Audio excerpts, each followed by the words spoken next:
नमस्कार, मी परमदास जाधव. आज रविवार 16 मार्च 2026. तर आजच्या संध्याकाळच्या मोठ्या बातम्या.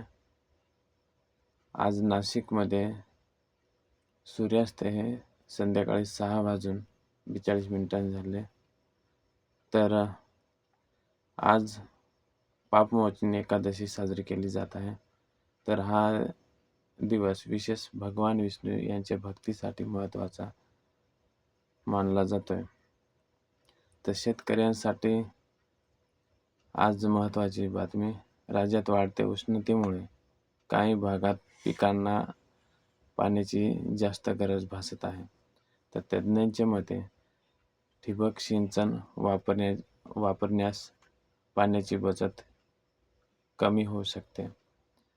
तर तज्ज्ञांनी सांगितले आहे की तुम्ही शेतात पाणी लावताना ठिबक सिंचनाचा वापर करा, कारण ठिबक सिंचनामुळे पाणी शेताला कमी जाते आणि ते शेताला लवकर लागते, कारण ते पाणी एकाच ठिकाणी पडते. तर ऊन हा भरपूर पडल्यामुळे जे शेतात आपण पाणी भरतोय ते लवकर उडून जाते. त्याच्यामुळे तज्ज्ञांनी सांगितले की तुम्ही ठिबक सिंचन वापरा. तर आजचं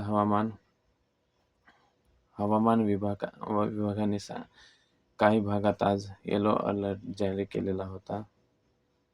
तर काही जिल्ह्यामध्ये उष्णतेची लाट खूप वाढलेली होती.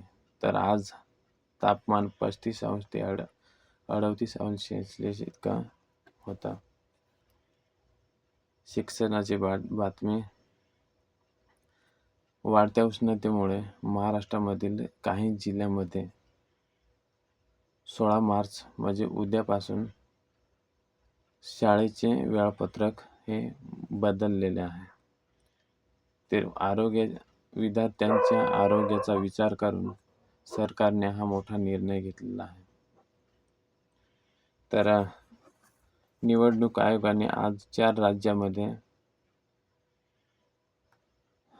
एक केंद्रशासित प्रदेश आणि 4 राज्ये असे विधानसभेची निवडणुकीची घोषणा केलेली आहे. पश्चिम बंगाल 23 ते 29 April, Tamil Nadu 23 April, Kerala 9 April असे ह्या तारखा आहेत. ह्या तारखा तुम्ही लक्षात ठेवा. जर तुम्ही MPSC UPSCची परीक्षा देत असाल तर हे प्रश्न तुम्ही लक्षात ठेवा. आजचं शेअर बाजार. आज भारतीय शेअर बाजारात थोडी चढ-उतार दिसून आली. तर सेन्सेक्स आणि निफ्टी हे आज स्थिर होते. मात्र सोने हे 1,48,800 प्रति 10 ग्रॅम इतकं झालं.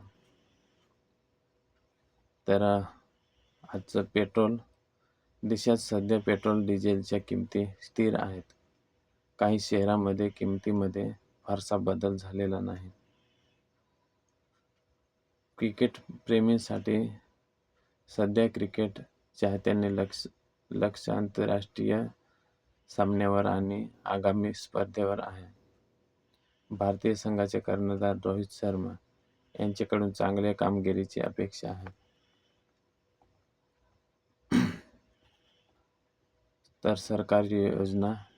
केंद्र सरकारकडून शेतकऱ्यांसाठी चालवली जाणारी पंतप्रधान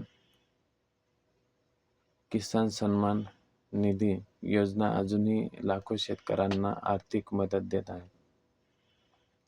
तर जी PM किसान योजना आहे, या योजनेअंतर्गत शेतकऱ्यांना दरवर्षी 6,000 रुपये मदत म्हणून दिली जाते.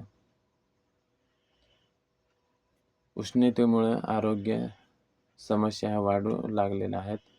तर डॉक्टरांचा सल्ला आहे की तुम्ही दिवसा जास्त पाणी प्या, मात्र जेवण हे थोडे हलके करा आणि दुपारी उन्हात जाणे टाळा, कारण उष्णता इतकी भरपूर आहे त्याच्यामुळे काही आजार हे उद्भवू शकतात.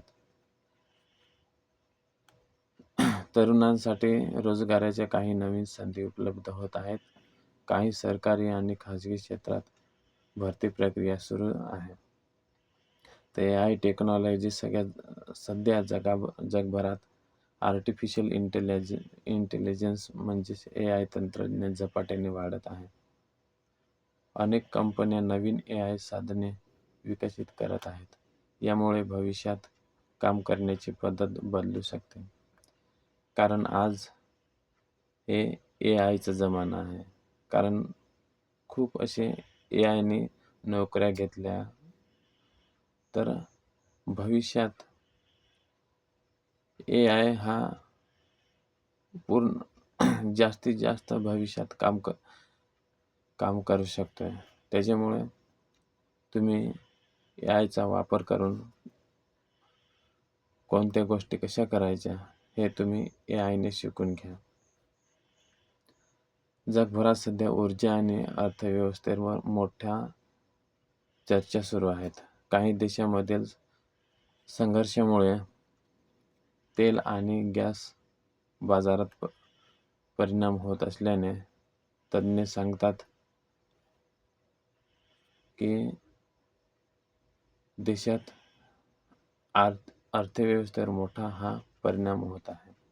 कारण देशामध्ये जो संघर्ष चालू आहे, त्याच्यामुळे अनेक गॅस किंवा दुसरे काही याच्यावर हा कधी काळी फरक पडू शकतोय. तर आजच्या सकारात्मक बातम्या अशी की देशात अनेक तरुण नवीन स्टार्टअप सुरू करत आहेत. त्यामुळे रोजगाराच्या नवीन संधी तयार होत आहेत. तर बाकीचे नवीन जे तुम्हाला वाटेल ते तुम्ही करा आणि रोजगार हा नवीन उपलब्ध करा. तर मित्रांनो, आपण पुन्हा भेटूया उद्या सकाळी. इथेच थांबतोय. धन्यवाद.